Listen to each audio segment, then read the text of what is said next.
Namaskar, folks. Welcome back to our new video of legal current affairs for the month of August. उम्मीद करता हूँ कि आप सभी लोग स्वस्थ होंगे और खुश होंगे. This video is important for every legal entrance. तो सभी के लिए इम्पॉर्टेंट है, तो ध्यान से देखना. बेसिकली टॉपिक इम्पॉर्टेंट है ये सारे. आपकी मर्ज़ी है तो आप बाहर से भी इन चीज़ों को रिवाइज कर सकते हैं. ठीक है. मैं भी अपनी तरफ से पूरी कोशिश करूँगा जल्दी से जल्दी इस वीडियो को ख़त्म करने का. सिर्फ लीगल टॉपिक्स उठा के लाया हूँ मैं. A bill introduced to remove CJI from panel to select election commissioner. Okay, ये थोड़ा सा टाइपो एरर है. ठीक है. तो क्या हुआ है भाई, एक बिल इंट्रोड्यूस किया गया है हमारे पार्लियामेंट में जिस जिस जो सिलेक्शन करता है इलेक्शन कमिश्नर और चीफ इलेक्शन कमिश्नर का. उसमें से CJI रिमूव हो गए हैं. सबसे पहले तो हम बात करते हैं कि इलेक्शन कमीशन और चीफ इलेक्शन कमिश्नर कहाँ पे गिवन है. तो आर्टिकल 324 ऑफ द कॉन्स्टिट्यूशन के अंदर हमें ये गिवन है. ठीक है भाई. और जो आर्टिकल 324 का क्लॉज 2 है उसके अंदर इनका अपॉइंटमेंट गिवन है. लेकिन अपॉइंटमेंट में क्या गिवन है, that they will be appointed by president. President appoint करेगा, लेकिन आज तक भी एक प्रॉपर अपॉइंटमेंट का प्रोसीजर नहीं है कि सेलेक्ट कौन लोग करेंगे.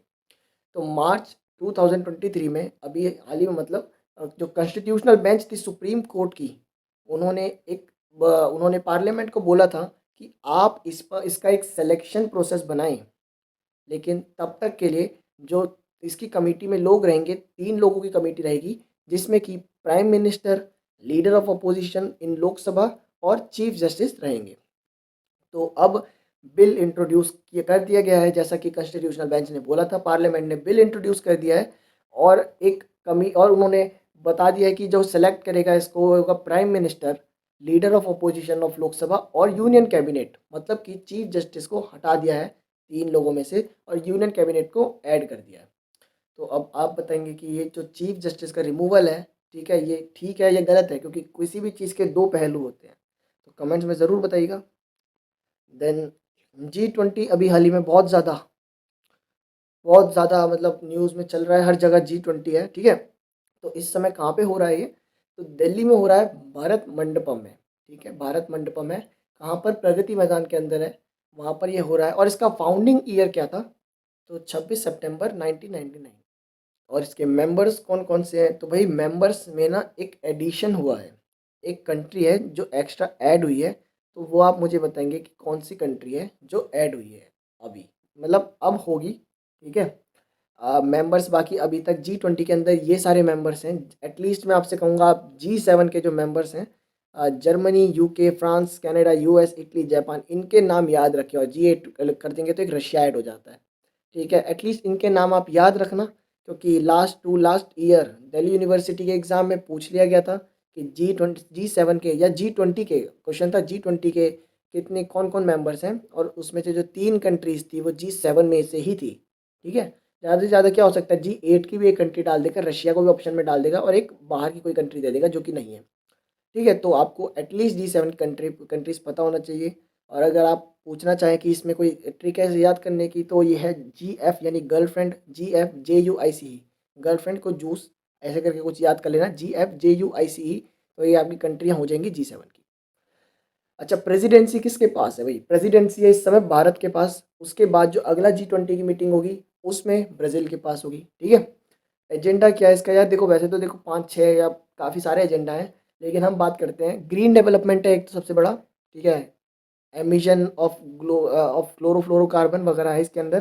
क्लाइमेट फाइनेंस के बारे में है. And life women lead development के बारे में, तो डेफिनेटली वुमेन डेवलपमेंट एम्पावरमेंट की बात होगी. एंड प्रोग्रेस ऑन SDGs, तो सस्टेनेबल डेवलपमेंट गोल्स के बारे में भी इनका जो है एजेंडा है. देन शेरपा कौन है G20 के, तो मिस्टर अमिताभ कांत हैं इस समय. और जो ट्रॉयका है, ट्रॉयका क्या होता है, या ट्रॉयका होता है ना जो किसी एक को बाकी 2 लोग सपोर्ट दे रहे होते हैं. तो बस अभी इंडिया की प्रेसिडेंसी में सपोर्ट कौन दे रहा है, तो इंडोनेशिया और ब्राज़ील. तो ये ट्रॉयका है किसका, किन 3 देशों का है, इंडोनेशिया, ब्राज़ील एंड इंडिया. ठीक है. अच्छा, ये एक स्टैटिक पोर्शन काफ़ी इंपॉर्टेंट है ये डाटा, तो इसको भी याद कर लेंगे आप. ठीक है. 85% of the global GDP is hold by G20 countries भाई. Over 75% of the global trade hold by G20 countries. And about 2/3 of the world's population, ठीक है। तो ये तीनों चीज़ें सिर्फ G20 की कंट्रीज होल्ड करती हैं, ठीक है। देन अच्छा यार, ये G20 के बारे में मैं बताऊं, और थोड़ा सा एक बार इसकी तरफ भी देख लेते हैं पहले तो, चलो। ये एम्बलम है G20 जो है ना, देखो हमारे एक तो दिख रहा है हमें कि जो ट्राई कलर है हमारा, उसके कलर्स लिए गए हैं इसके इसमें G20 में, और लोटस के ऊपर अर्थ को दिखाया गया है, जो कि रिप्रेजेंट करता है वसुदेव कुटुंबकम, यानी कि पूरी पृथ्वी, पूरी धरती हमारी अपनी फैमिली है, यानी one earth, one family and one future. और G20 के बारे में ना आप थोड़ा सा अपनी तरफ से भी रिवाइज करेंगे, थोड़ा सा गूगल करेंगे, देखेंगे स्टैटिक चीज़ें इससे रिलेटेड, ठीक है। Then sorry, Rahul Gandhi versus Purnesh Ishwar Bhai Modi. So a private company filed case against Rahul Gandhi. तो भाई अभी क्या हुआ था, कुछ टाइम पहले राहुल गांधी ने एक अपने भाषण में ऐसे बोल दिया था कि सारे मोदी चोर होते हैं। वो वहाँ पर एड्रेस कर रहा था इन लोगों को, नीरव मोदी, मेहुल चोकसी और ललित मोदी, और उसने ऐसे बोल दिया कि सारे मोदी चोर होते हैं, जिस वजह से जो मोदी सरनेम वाले लोग थे वो सारे डिफेम्ड फील होने लगे। तो एक कंप्लेन हुई थी राहुल गांधी के अगेंस्ट में गुजरात के ट्रायल कोर्ट में कि इन्होंने मोदियों को डिफेम किया है, तो डिफेमेशन की इन पे कंप्लेन हुई थी। और जो गुजरात का ट्रायल कोर्ट था, उन्होंने इनको कन्विक्ट करके सजा दे दी थी, जो कि 2 ईयर इम्प्रिजनमेंट और फाइन, ठीक है। उसके बाद जब ये मुद्दा सुप्रीम कोर्ट में गया, तो supreme court said that trial court in Gujarat gave no reason in giving Congress leader Rahul Gandhi the maximum punishment of 2 years. और इसीलिए जो सुप्रीम कोर्ट है उसने उन्होंने स्टे लगा दिया गुजरात ट्रायल कोर्ट के ऑर्डर पर। उन्होंने, सुप्रीम कोर्ट का कहना ये था कि भाई इन्होंने मतलब कोई ऐसा रीज़न नहीं दिया स्पेसिफिकली कि क्यों पूरी कंप्लीट पनिशमेंट, जो भी मैक्सिमम पनिशमेंट है डिफेमेशन में, इनको वो दी जा रही है, ठीक है। तो अभी सुप्रीम कोर्ट ने स्टे लगा दिया इनके कन्विक्शन पर। Reforming countries criminal justice system. तो कंट्री के, हमारे देश के, भारत के क्रिमिनल जस्टिस सिस्टम को रिफॉर्म किया जा रहा है। तो अभी हाल ही में क्या हुआ, जो हमारे यूनियन होम मिनिस्टर है, उन्होंने 3 बिलों को इंट्रोड्यूस किया है लोकसभा के अंदर। The propose complete overhaul of the countries criminal justice system. तो एक कंप्लीट ओवरहॉल है, ठीक है। एटलीस्ट मैं आपसे उम्मीद करता हूँ आप बिलों के नाम याद रखेंगे, जो कि बहुत ज़्यादा मुश्किल नहीं है। तो इंडियन पीनल कोड अभी तक जो हुआ करता था, इंडियन पीनल कोड 1860 को चेंज करके भारतीय न्याय संहिता बिल 2023 लाया गया है। क्रिमिनल प्रोसीजर कोड को चेंज करके भारतीय नागरिक सुरक्षा संहिता बिल, और एविडेंस एक्ट को चेंज करके भारतीय साक्ष्य बिल अभी प्रोड्यूस किया गया है, ठीक है। आने वाले टाइम पे ये, जहाँ तक है कि यार कंफर्म है कि ये पास होनी है बिल, हमारे पास नया कानून आने वाला है हमारा क्रिमिनल जस्टिस सिस्टम का। Then, अच्छा एक चीज़ और देखेंगे आप, यहाँ पर भारतीय लिखा गया है, अब इंडियन हट चुका है, तो सभी भारतीयों को बधाई हो।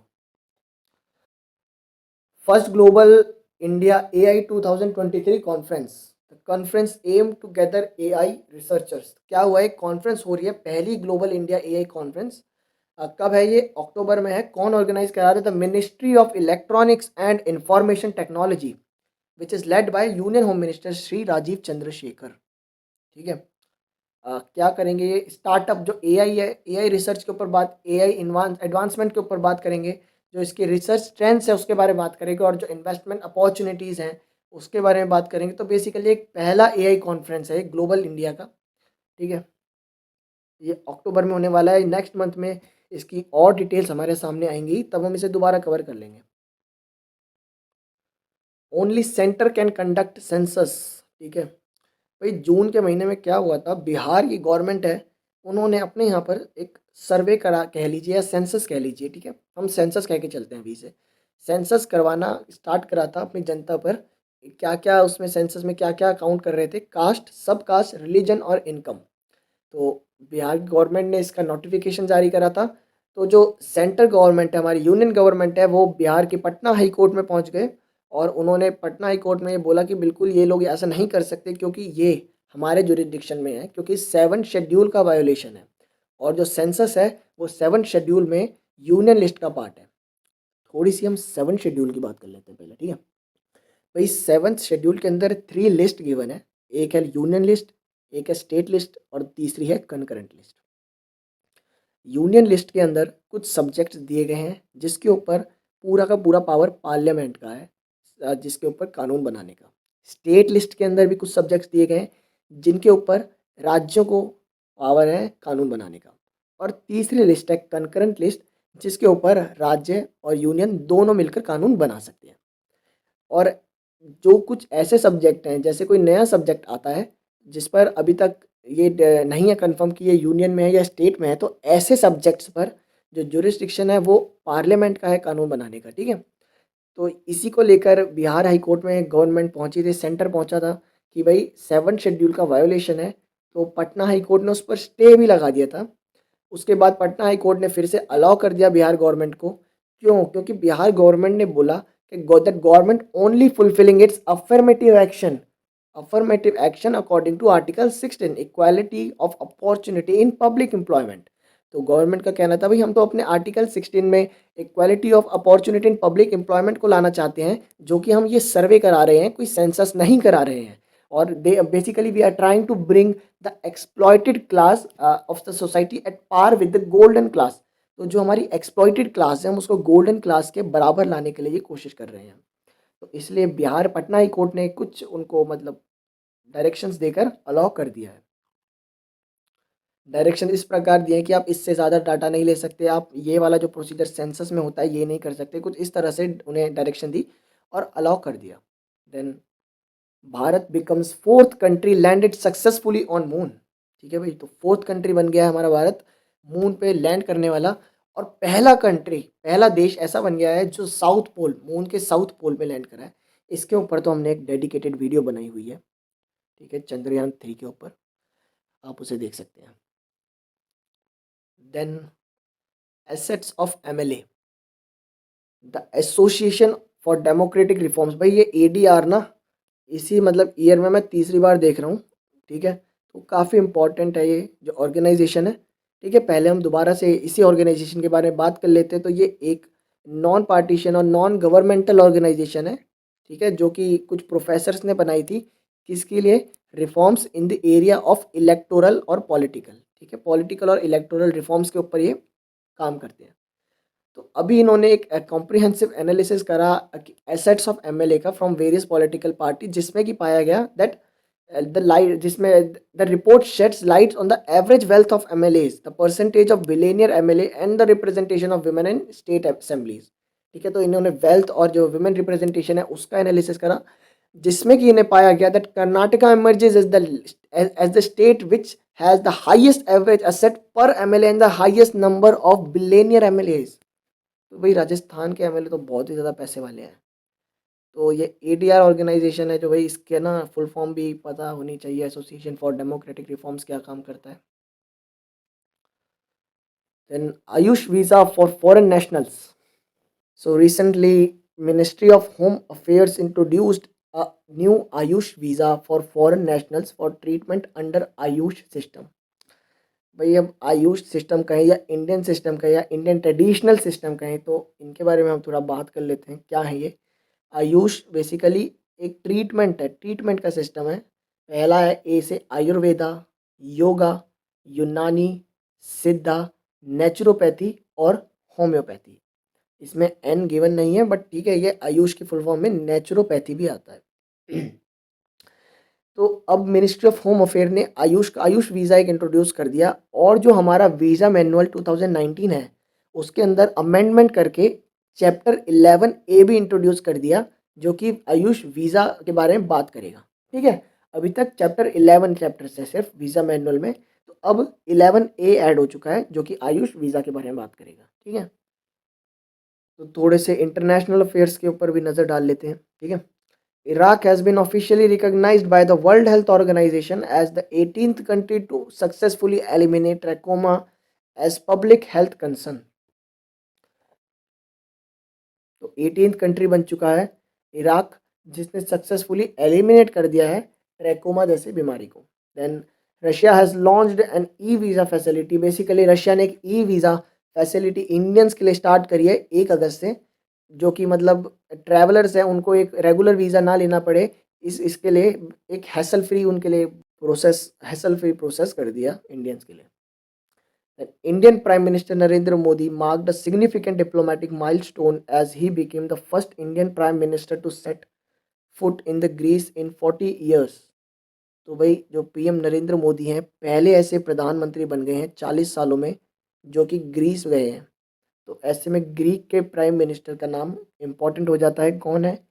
कारियाकोस मित्सोताकिस। ठीक है। क्वेश्चन ना देखो, अब क्वेश्चन उठ के आएगा कि ग्रीस के प्राइम मिनिस्टर कौन है।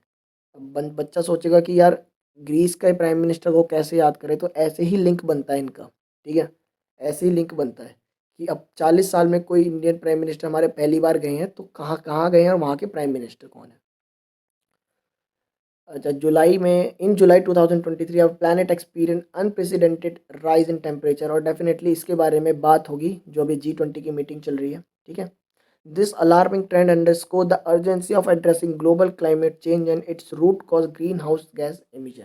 ठीक है, तो ये ग्रीन हाउस गैस इमिशन भी G20 का एक मोटिव है, इसके बारे में बात करेंगे। The Delhi service bill officially known as the government of national capital territory of Delhi amendment bill 2023 has been passed with total 131 votes. ठीक है, तो भाई ये बिल है, इसके बारे में हम अपनी वीडियो में ऑलरेडी बात कर चुके हैं। अब ये पास हो गया। Then at last but not the least, India का नाम चेंज हो गया है। अब हम अपने मूल नाम पे वापसी आ रहे हैं, भारत। तो अभी सभी भारतीयों को बहुत बहुत बधाई। अगर आपका कोई भी इस वीडियो से रिलेटेड क्वेरी है तो कमेंट सेक्शन में बिल्कुल बेझिझक पूछें, और थैंक यू।